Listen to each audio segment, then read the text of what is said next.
Dawn, Strait of Hormuz, the world's most critical oil choke point. An American oil tanker navigates the narrow waters.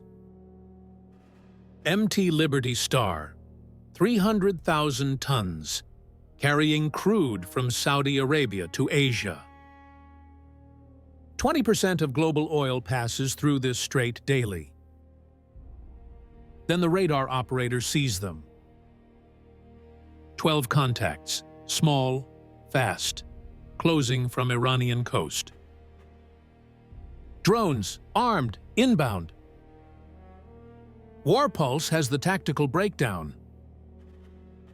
The Liberty Star has basic defenses, 2 Phalanix CIWS guns, 4,500 rounds per minute each, designed to shoot down missiles and drones. Plus a security team, 4 contractors, former military. They man the guns, monitor radar, coordinate defense.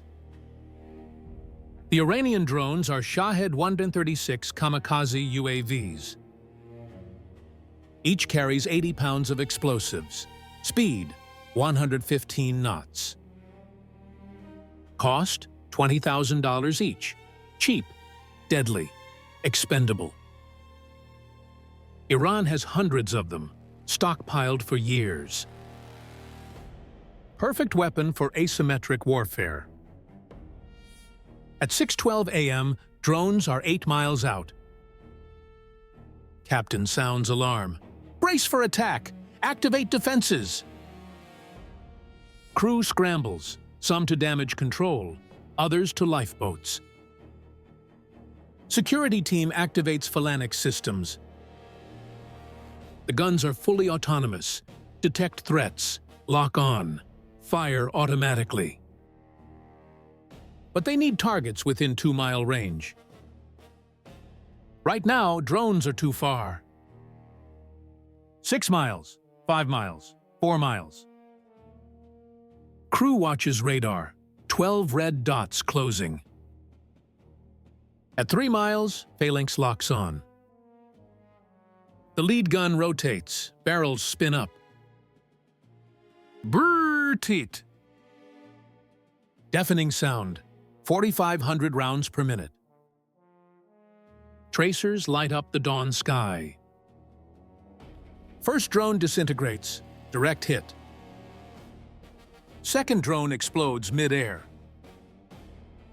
Third drone shredded by the stream of bullets. The Phalanix is performing perfectly. But there are 2 guns, 12 targets.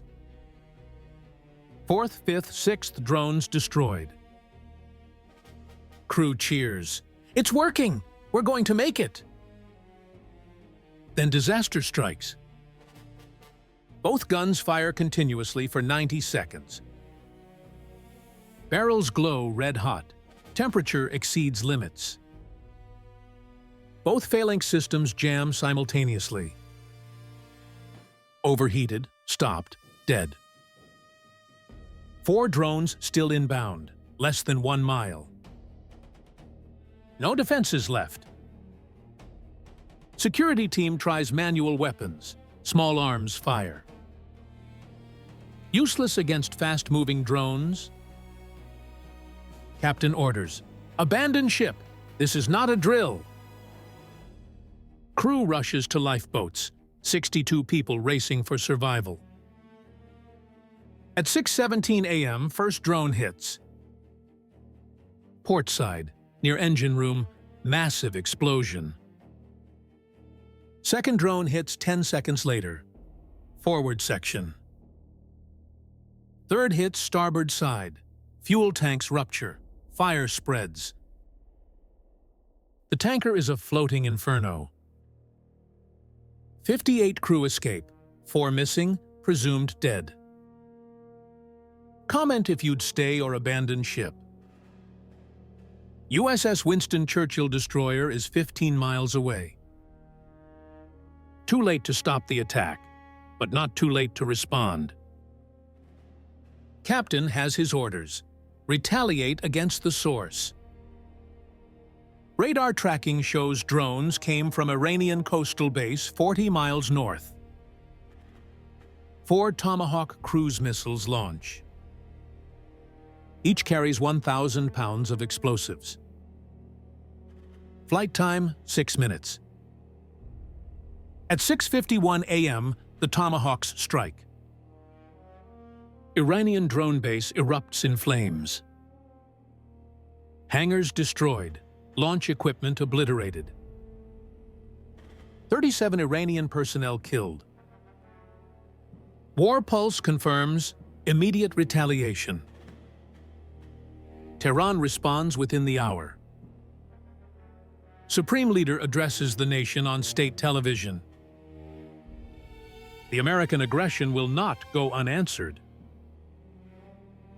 We will close the Strait of Hormuz. It's not a threat, it's a promise. Within 90 minutes, Iranian Revolutionary Guard mobilizes. Fast attack boats deployed from 3 naval bases. Dozens of vessels, Boghammer speedboats, missile-armed Bradstone boats. Each carries C-802 anti-ship missiles, range 75 miles. They swarm into the strait, form a blockade. No commercial vessel passes without Iranian permission. And Iran isn't granting permission. Global oil markets react instantly. Trading floors panic. Crude oil futures spike. 85 VOC. Dollars per barrel becomes 95, then 105, then 103. $19. 40% increase in 6 hours. Stock markets crash worldwide. Energy sector collapse. Supply chain fears. Economic damage. $2 trillion in market value erased. This isn't just a military crisis. It's an economic catastrophe. European Union holds emergency energy meeting. Strategic reserves released. Germany, France, Italy. But reserves last maybe 90 days at current consumption. After that, rationing, recession, potential depression. Japan's Prime Minister, this threatens global stability. We support U.S. actions. South Korea mobilizes naval assets, sending destroyers to the region. Australia offers military support. Freedom of navigation must be protected. The coalition is forming.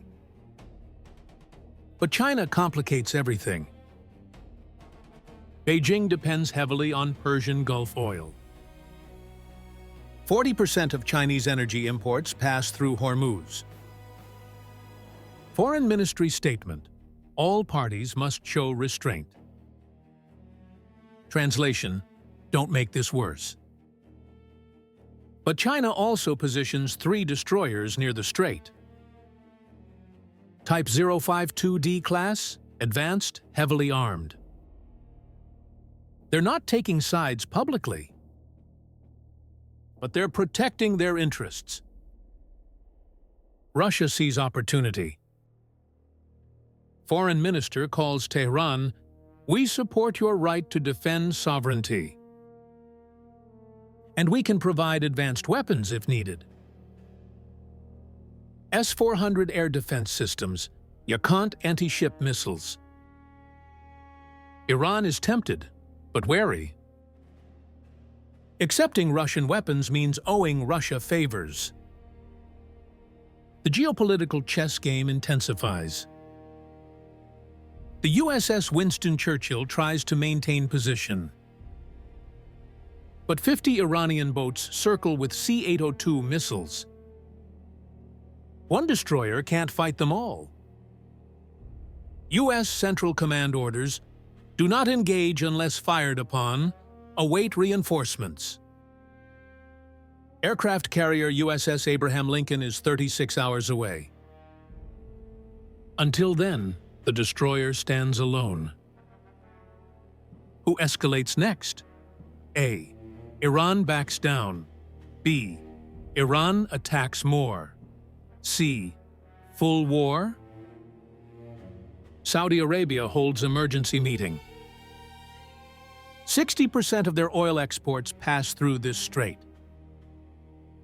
Crown Prince Mohammed bin Salman: if Iran keeps it closed, we reopen by force. Saudi F-15s go on alert, armed with anti-ship missiles. Israel's Prime Minister: Iran threatens global stability. We stand ready. Israeli F-35s deploy to forward bases.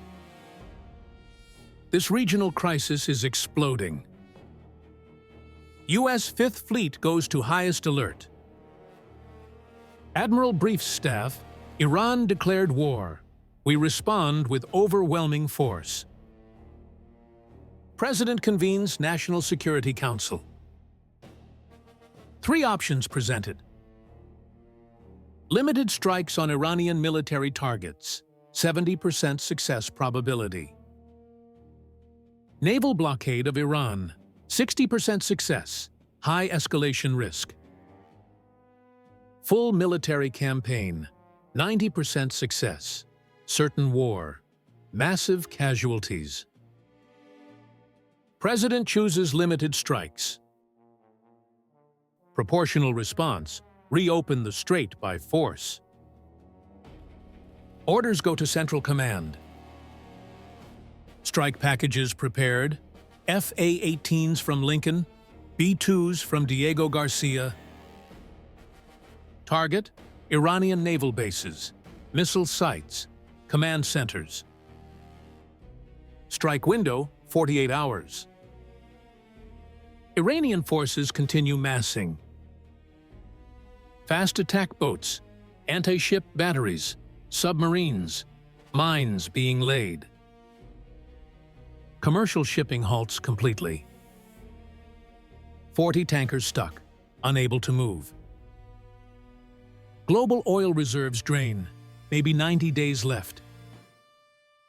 After that, economic collapse. China issues statement: all parties must exercise restraint.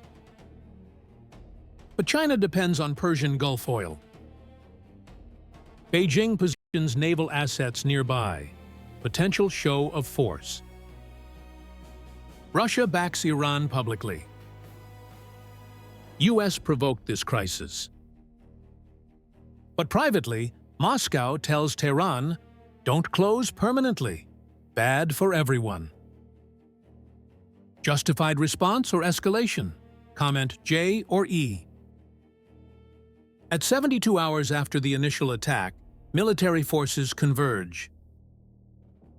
Abraham Lincoln Strike Group enters Gulf of Oman. The carrier is massive, 100,000 tons, nuclear-powered. Carrying 64 F/A-18 Super Hornets, plus E-2 Hawkeyes, EA-18G Growlers. Total combat power, overwhelming. Escorted by 4 Arleigh Burke destroyers, 2 submarines, support ships. This is America's answer to Iran's blockade. The carrier launches continuous air patrols. F/A-18s fly close to Iranian airspace, show of force. Iranian Air Force responds. F-14 Tomcats, F-4 Phantoms, MiG-29s. Aging aircraft, 1970s technology. But still dangerous, still armed, still willing to fight. The pilots are experienced, motivated, defending their homeland. They fly aggressive patrols, close approaches, intimidation tactics. American pilots maintain discipline. Do not fire unless fired upon. But everyone's finger is on the trigger. The tension is suffocating. One radar malfunction, one miscommunication. And the shooting starts. U.S. Central Command finalizes strike plans. Target package, 47 Iranian military installations. Naval bases, missile sites, command bunkers, radar stations. The strike will cripple Iran's ability to threaten the Strait. But it will also kill hundreds, maybe thousands, and potentially start a regional war. President reviews the plan one final time. National Security Advisor: Mr. President, this is our best option. Limited strikes, proportional response, reopen the strait. Alternative is accepting Iranian control of 20% of global oil. President signs the authorization. Execute Operation Gulf Shield. At dawn, B-2 bombers strike Iranian missile sites. Precision bombs, 12 sites destroyed in 30 minutes. FA-18s hit fast attack boats. Harpoon missiles, laser-guided bombs. 23 boats sunk or disabled. Iranian submarines try to respond. 3 Kilo-class subs launch torpedoes at U.S. destroyers. Destroyers detect and evade, launch counter-torpedoes. 1 Iranian sub sunk, 2 escape. Iran fires ballistic missiles at U.S. bases. Al-Udeid in Qatar, Al-Dhafra in UAE. Patriots intercept most, 3 get through. Damage at Al-Dhafra, 2 aircraft destroyed, 14 wounded. U.S. responds with more Tomahawks on missile sites. After 96 hours of fighting, exhaustion sets in. Iran's fast attack fleet decimated, 23 boats sunk, 15 damaged beyond repair. Missile sites destroyed, 12 major installations offline. Air defense crippled, radar networks shattered. Naval capability degraded by 60%. Iran can still fight, but not effectively. U.S. losses are lighter, but real. 1 destroyer, USS Winston Churchill, damaged by missile hit. 6 FA-18s lost, 3 to mechanical failure, 3 to surface-to-air missiles. 33 American casualties, 8 killed, 25 wounded. But the strategic objective is achieved. The strait is open. Commercial shipping resumes under heavy Navy escort. Every tanker gets destroyer protection, helicopter overwatch. Iran doesn't attack. They can't. Capability crippled. But they issue threats. This is not over. We will rebuild. We will return. The world knows they mean it. International reaction is mixed. European Union supports U.S. actions. Freedom of navigation restored. China condemns both sides. Unnecessary escalation. Russia warns against further strikes. Regional stability threatened. Saudi Arabia and Israel praise U.S. resolve, but worry about Iranian revenge. Iran has proxies everywhere. Hezbollah in Lebanon, Houthis in Yemen, militias in Iraq and Syria, all capable of retaliation. The Liberty Star remains a burned hulk. Salvage crews plan recovery, but the ship is a total loss. $180 million for the vessel, $140 million for the cargo. Insurance companies face massive claims. Shipping industry demands permanent naval protection. But who pays for it? U.S. Navy can't escort every tanker through Hormuz. Private security firms offer services, armed guards, defensive systems. Costs increase, oil prices stay elevated. The economic impact lingers for months. Drop your prediction: A. Ceasefire, B. Continued conflict, C. Full war. The crisis proves critical realities. The Strait of Hormuz is the world's most vulnerable choke point. One attack shut down 20% of global oil. Drone swarms are legitimate threats, cheap, effective. Regional conflicts go global instantly. Iran's asymmetric warfare is effective but limited. They cause damage but can't win sustained fights. The Liberty Star still burns in the strait. Total loss: $320 million, 4 crew confirmed dead. Iran celebrates as victory on state media. But they lost 23 boats, 1 submarine, 12 missile sites, 37 personnel. Plus intensified sanctions, deeper isolation. The victory cost dearly. U.S. restores freedom of navigation. But at what cost? Military action, potential wider war, oil markets destabilized. All from 12 drones and 1 tanker. Could this happen again? Will Iran rebuild? Is the strait ever secure? Warpulse will monitor every development. The Strait of Hormuz isn't just a waterway. It's a trigger for World War III. And the world just saw how easily that trigger can be pulled. Subscribe to Warpulse, where military operations become breaking news. Real conflicts, real consequences, real coverage. The strait is open, for now. But the threat remains. Warpulse, where real conflicts meet real coverage.